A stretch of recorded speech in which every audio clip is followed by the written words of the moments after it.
بانٹوا کی تاریخ۔ موجودہ بھارت کے صوبے گجرات کے ضلع جوناگڑھ کا تعلقہ بانٹوا آج ایک زندگی سے بھرپور شہر ہونے کے ساتھ ساتھ ایک تاریخی حیثیت بھی رکھتا ہے۔ قدیم زمانے میں بہت سے لوگ بانٹوا آئے اور یہاں کی آب و ہوا انہیں اتنی بھائی کہ وہ مستقل بانٹوا میں رہائش پذیر ہو گئے۔ ان میں سب سے زیادہ اور سب سے پہلے میمن تھے۔ بعد میں انہوں نے بانٹوا کو اپنے خاندانی لقب سے جوڑ دیا۔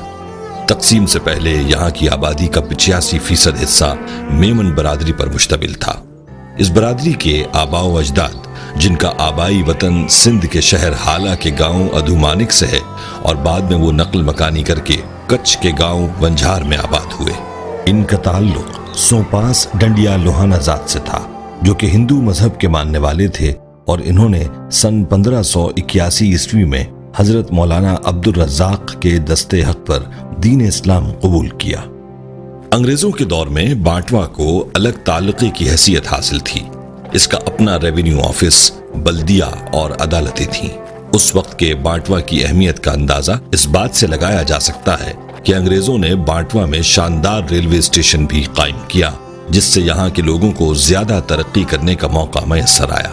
بانٹوا کے لوگ خوشحال اور آسودہ حال تھے۔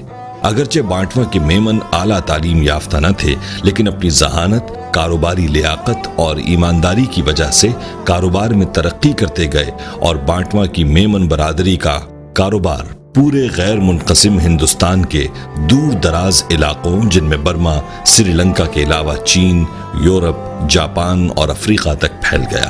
کتنے ہی تجارتی اداروں کی 100 سے زائد شاخیں بیک وقت مختلف مقامات پر قائم تھیں۔ اس وقت مدراس کی نصف تجارت 3 اہم تجارتی اداروں کے ہاتھ میں تھی، جن میں آدم حاجی پیر محمد موجودہ آدم لمیٹڈ، حسین قاسم دادا موجودہ دادا لمیٹڈ اور حاجی حبیب پیر محمد موجودہ ارگ لمیٹڈ شامل تھے۔ ہندوستان کی بڑی بڑی صنعتوں کی اہم ایجنسیاں بانٹوا کے تاجروں کے ہاتھ میں تھیں۔ دوسری جنگ عظیم کے دوران برطانوی حکومت نے ہندوستان کے 6 بڑے برآمد کنندگان کی ایک فہرست جاری کی۔ ان میں 3 کا تعلق بانٹوا سے تھا۔ جد و جہد آزادی کی ابتدا ہوئی تو تحریک پاکستان میں بانٹوا کی میمن برادری نے قائد اعظم محمد علی جناح کا بھرپور ساتھ دیا، جس کی پاداش میں قیام پاکستان اور جوناگڑھ کے پاکستان سے الحاق کے اعلان کے بعد وہاں خونی فسادات کا سلسلہ شروع ہو گیا۔ قیام پاکستان کے بعد بانٹوا میں رہنے والی میمن برادری کی اکثریت نے پاکستان ہجرت کا فیصلہ کیا اور اپنے اثاثے پاکستان منتقل کرنے شروع کیے، اور زیادہ تر لوگ کراچی میں آباد ہو گئے۔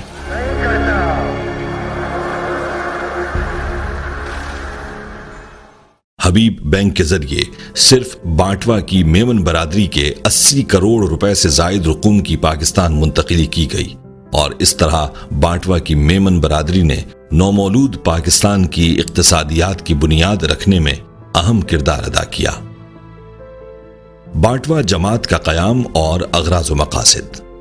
بانٹوا میمن قوم اپنی تنظیمی ڈھانچے کی وجہ سے بڑی ممتاز حیثیت رکھتی ہے۔ انہوں نے سماجی معاملات کے حل اور باہمی یگانگت کے فروغ کے لیے سن 1901 میں بانٹوا میمن جماعت کی بنیاد رکھی اور جماعت خانہ بھی قائم کیا۔ اس کے سربراہوں میں جناب حاجی علی محمد بھرمچاری، جناب حاجی ایوب غنی، جناب پیر محمد دیوان، جناب قاسم لوائی اور جناب صالح محمد ڈوہریا برادران شامل تھے۔ گو کہ ابتدا میں اس کا باقاعدہ کوئی منشور نہیں تھا، مگر عام طور پر ازدواجی اور سماجی مسائل کے حل کے لیے جماعت اپنا کردار ادا کرتی رہی، لیکن 1930 میں باقاعدہ منشور کا اجرا کیا گیا۔ انگریز حکومت میں بانٹوا جماعت کے اثر و رسوخ کا واضح ثبوت اس بات سے لگایا جا سکتا ہے کہ پولیٹیکل ایجنٹ ہر سال بانٹوا جماعت کے نمائندوں سے ملاقات کرتا، اور نہ صرف ان کی شکایتوں کو دور کیا جاتا بلکہ افسران کے تبادلے بھی جماعت کی مشاورت سے کرائے جاتے۔ پاکستان ہجرت کرنے کے بعد بانٹوا کی میمن برادری نے مرکزیت اور برادری کی شیرازہ بندی کی کمی کو محسوس کرتے ہوئے کراچی میں 2 جون 1950 بمطابق 15 شعبان 1369 ہجری میں بانٹوا میمن جماعت قائم کی، جسے بعد میں رجسٹر بھی کروایا گیا۔ بانٹوا میمن جماعت کراچی ایک سماجی، فلاحی، رفاہی اور اصلاحی ادارہ ہے۔ جو دیگر تمام میمن جماعتوں میں ایک بڑی جماعت ہونے کا اعزاز رکھتا ہے۔ اس برادری کے افراد کا معاشرے میں ایک منفرد مقام ہے، چاہے وہ تجارتی و صنعتی شعبہ ہو یا اصلاحی میدان ہو، سرکاری و نیم سرکاری شعبہ ہو یا فلاحی کام ہو۔ ہر شعبے میں برادری کے ہر طبقے کے افراد کو نمایاں حیثیت حاصل ہے۔ بانٹوا میمن جماعت نے اپنے قیام کے وقت سے ہی برادری کے لیے بڑے زبردست انقلابی منصوبے مرتب کیے اور بہترین قواعد و ضوابط کے ذریعے ان پر عمل درآمد کو ممکن بنایا، جو کہ کچھ یوں ہیں: لائف ممبرشپ کے کارڈ کا اجرا کرنا، خاندانی جھگڑوں اور تنازعات کو حل کرنے کے لیے فیصلہ کمیٹی کا قیام، غلط رسوم و رواج کی بے کنی کرنا، ضرورت مند طلباء و طالبات کو بنیادی اور اعلیٰ تعلیم کے حصول کے لیے مدد کرنا، غریب بچیوں کی شادی کے لیے مدد کی فراہمی، برادری کے ضرورت مند اور بے گھر لوگوں کو رہائش کی فراہمی میں مدد، تنگ دست اور ضرورت مند خاندانوں میں عزت نفس اور سادگی کے ساتھ ماہانہ وظائف اور راشن کی فراہمی، بے روزگاری کو دور کرنے کے لیے امپلائمنٹ بیورو کا قیام، جدید تعلیم کے حصول کے لیے کمپیوٹر انسٹیٹیوٹ کا قیام۔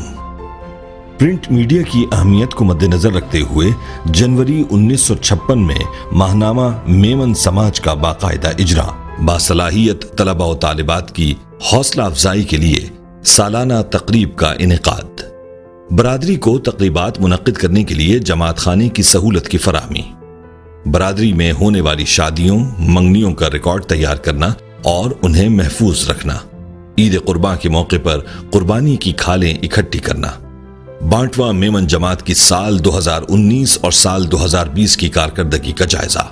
بانٹوا میمن جماعت کے دسمبر 2018 میں ہونے والے الیکشن کے ذریعے برسر اقتدار آنے والی موجودہ قیادت نے مندرجہ ذیل کام سر انجام دیے۔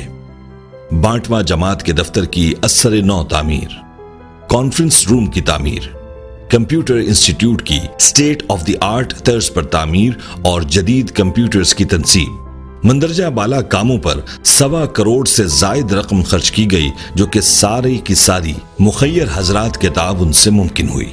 سالانہ 1150 طلباء و طالبات کو بنیادی اور اعلیٰ تعلیم کے حصول کے لیے اسکول فیس، کتابیں اور یونیفارم دینے کے ساتھ ساتھ بہت سے طالب علموں کو اعلیٰ تعلیم کے لیے قرض بھی فراہم کیا گیا، جو کہ پچھلے سالوں کے مقابلے میں تقریباً 40% زائد ہے۔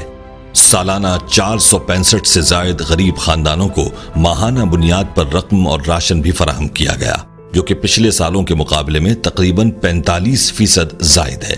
سالانہ تقریباً 112 سے زائد غریب بچیوں کے لیے شادی مدد کی رقم میں اضافہ کیا گیا اور بہت سی بچیوں کی شادی کے لیے قرضے بھی دیے گئے۔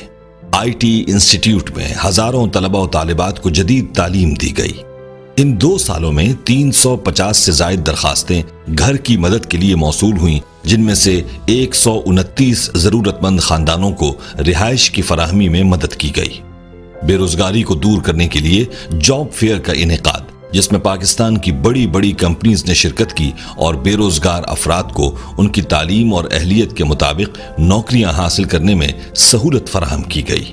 اس کے علاوہ امپلائمنٹ بیورو کے ذریعے سینکڑوں لوگوں کو نوکریاں فراہم کی گئیں۔ گھروں میں ہونے والی رنجشوں اور تنازعات کو ختم کرنے کے لیے کی جانے والی کوششوں کے نتیجے میں کئی گھروں کو ٹوٹنے سے بچایا جا چکا ہے۔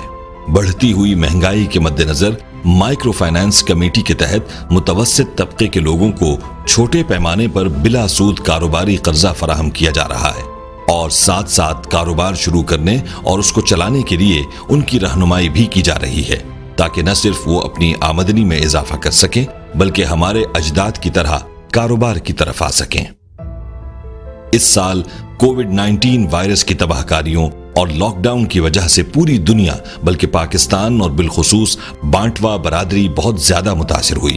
ان حالات کی وجہ سے ہنگامی امداد کے طور پر تقریباً 1500 سے زائد گھرانوں کو راشن اور نقد کی صورت میں امداد فراہم کی گئی اور ساتھ ہی ساتھ کئی گھرانوں کو کرائے کی مد میں بھی مدد کی گئی۔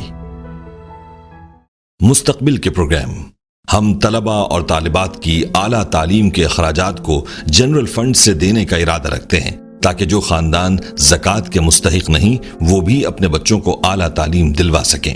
بانٹوا میمن جماعت برادری کی آبادکاری کے سلسلے میں گھر دینے سے متعلق اور زیادہ وسیع کام کرنا چاہتی ہے، جس کے لیے بڑی خطیر رقم درکار ہے۔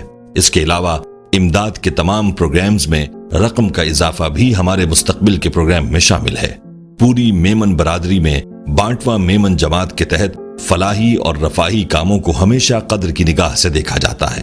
یہ اس کی شب و روز کوششیں ہی ہیں جن کے باعث بانٹواں میمن برادری مسلسل ترقی کا سفر طے کر رہی ہے، اور انشاءاللہ یہ سفر تا قیامت جاری رہے گا۔ اس کی وجہ یہ ہے کہ اس برادری کو ہمیشہ ہی مخلص قیادت ملی، جس نے اپنے آپ کو فراموش کر کے ہمیشہ اپنی برادری کی فلاح و بہبود اور ترقی کے لیے کام کیے۔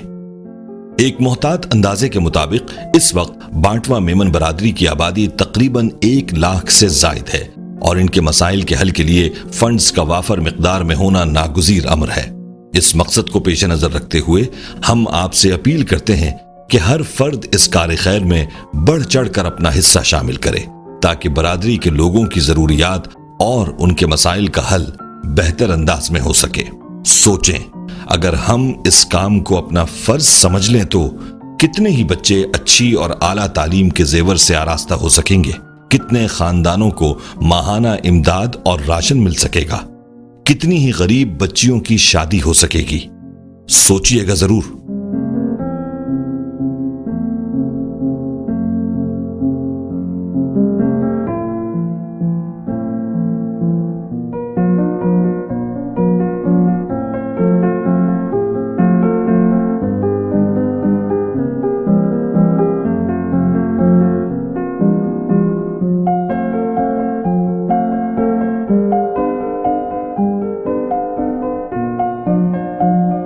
بانٹواں جماعت کا مقصد خوشحال برادری۔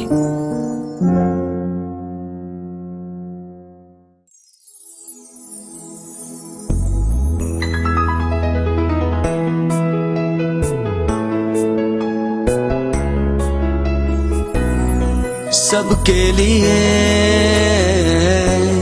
محتاط ہیں، دکھ درد میں ساتھ ہیں، خوشیوں میں بھی پیچھے نہیں، تھامے ہوئے ہاتھ ہیں، ہم میں ہے بس وفا ہی وفا، وفا ہی وفا، کیونکہ ہم ہیں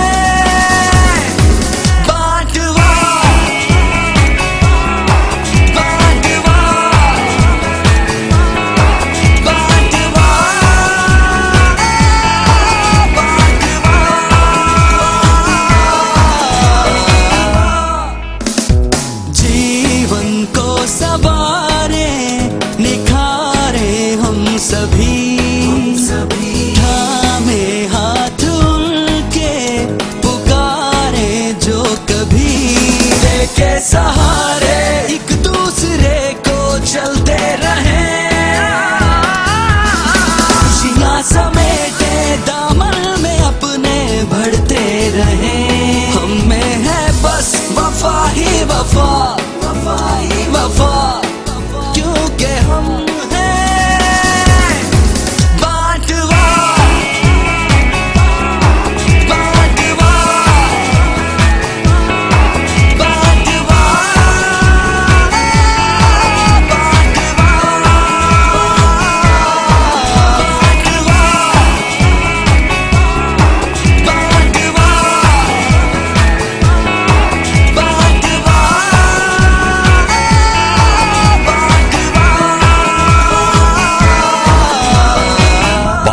جماعت کا مقصد خوشحال برادری۔